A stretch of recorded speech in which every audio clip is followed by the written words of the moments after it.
In our previous video, we discussed how motion is described in terms of velocity and acceleration. Now we're going to deal with the question of why objects move as they do, what makes an object at rest begin to move, and what causes an object to accelerate or decelerate. In this video, we will investigate the connection between force and motion, which is the subject called dynamics. Let's first talk about force. Intuitively, we experience force as any kind of push or pull on an object. We often call these contact forces because the force is exerted when one object comes in contact with another object. On the other hand, we have non-contact forces like the force of gravity.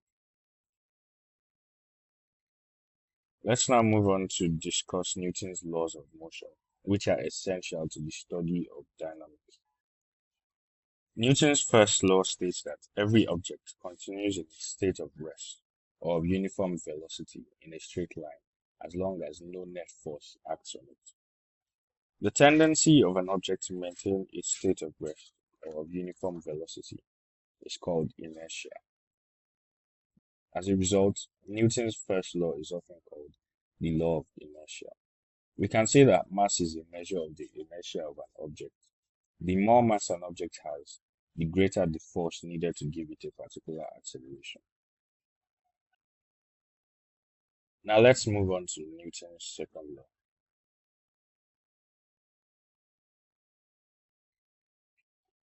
Newton's first law tells us that if no net force is acting on an object at rest, the object remains at rest, or if the object is moving, it continues moving with constant speed in a straight line.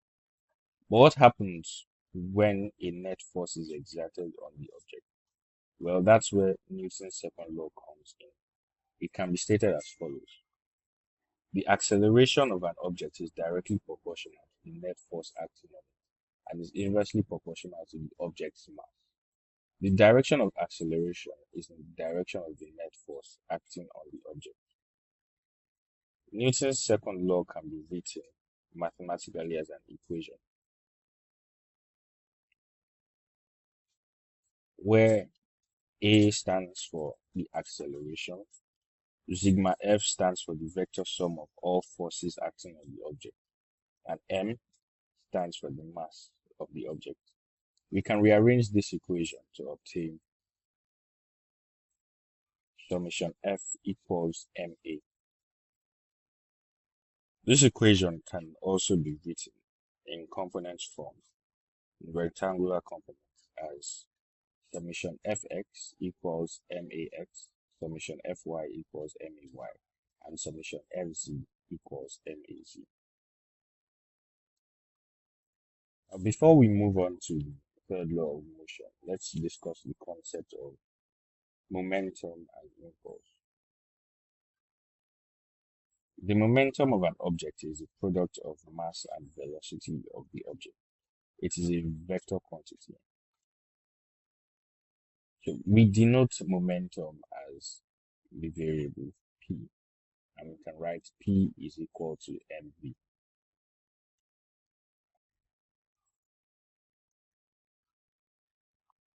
Now let's discuss impulse. A force acting on an object for a given amount of time will change the object's momentum. From the second law, we can write F equals ma, or F equals m dv over t. We can rearrange this and write Ft equals m dv. The quantity, force times time, is known as impulse, and the quantity m dv is change in momentum since mass is constant. Therefore, we can say that impulse is equal to change in momentum.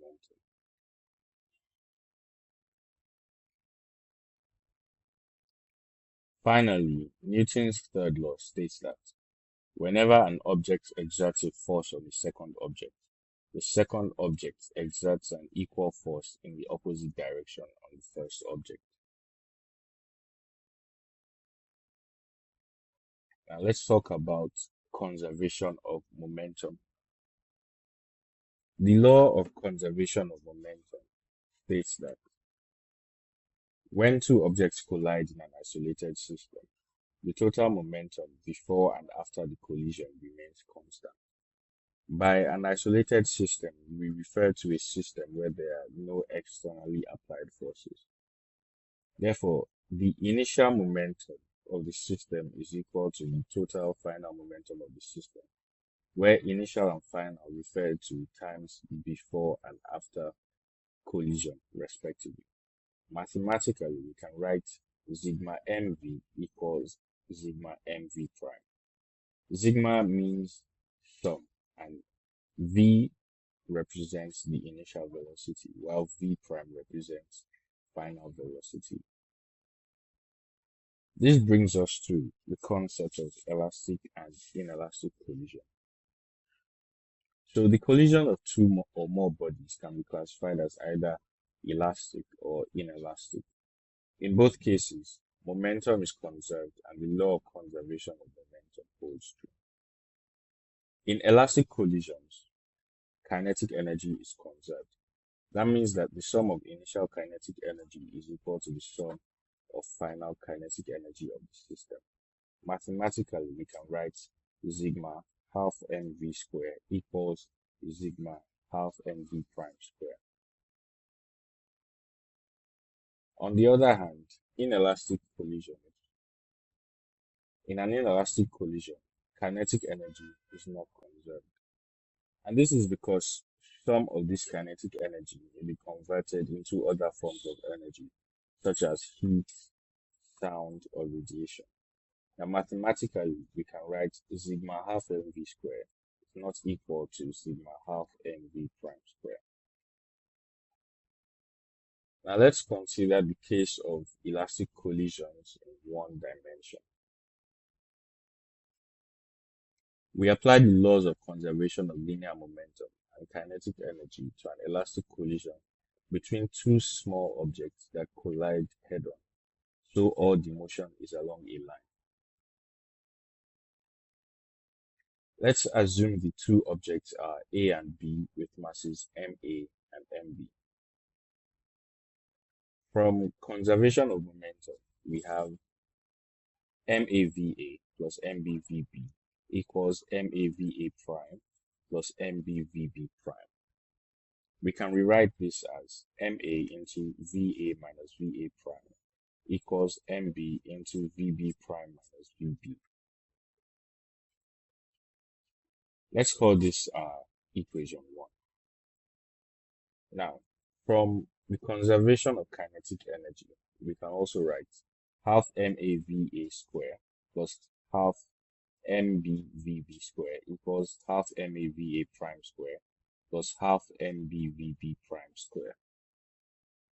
If we multiply this equation through by 2, we get mava square plus mbvb square equals mava prime square plus mbvb prime square. We can also rewrite this as ma into va square minus va prime square equals mb into vb prime square minus vb square.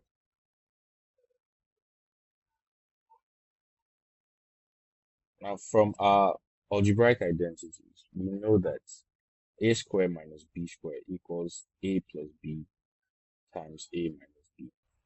Now, if you put this algebraic identity into our equation, we can modify it and write ma into va minus va prime times va plus va prime is equal to mb into vb prime minus vb times vb prime plus vb. Now let's call this equation 2. Now I'm just going to write equation 1 and 2 here so that we can better understand what I'm going to do next. So this is our equation 2. And now I'm going to write our first equation that we derived from the conservation of linear momentum. So if we divide equation 2 by equation 1, what we get is a very simple expression, which is VA plus VA prime equals VB prime plus VB. We can rewrite this as VA minus VB equals minus VA prime minus VB prime. This tells us that for any elastic head-on collision, the relative speed of the two objects after the collision has the same magnitude as before the collision, but opposite direction, no matter what the masses are.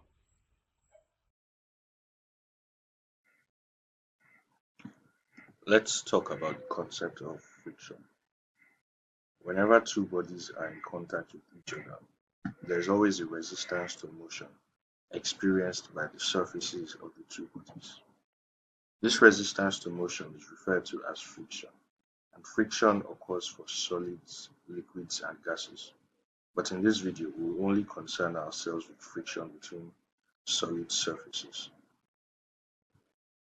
There are two kinds of friction which exist between two solid surfaces. These are static friction and kinetic friction. Static friction refers to the frictional force that occurs when there is no relative motion between the two bodies in contact. Kinetic friction, on the other hand, refers to the frictional force that occurs when there is relative motion between the two surfaces.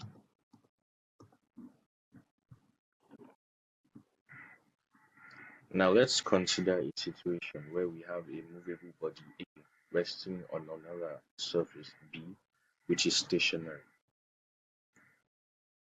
If we apply a small force F and we observe that the body does not move, it means that the static friction acting between the surfaces A and B is sufficient to oppose relative motion and is thus equal to F. Experiments show that for all types of surfaces in contact, the maximum static friction that can occur is proportional to the normal force.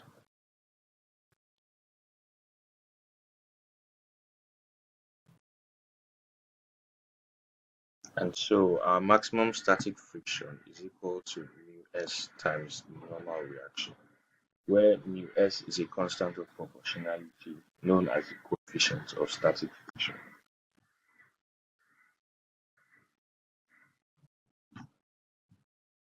And our kinetic friction is equal to mu k times the normal reaction, where mu k is the constant of proportionality known as the coefficient of kinetic friction.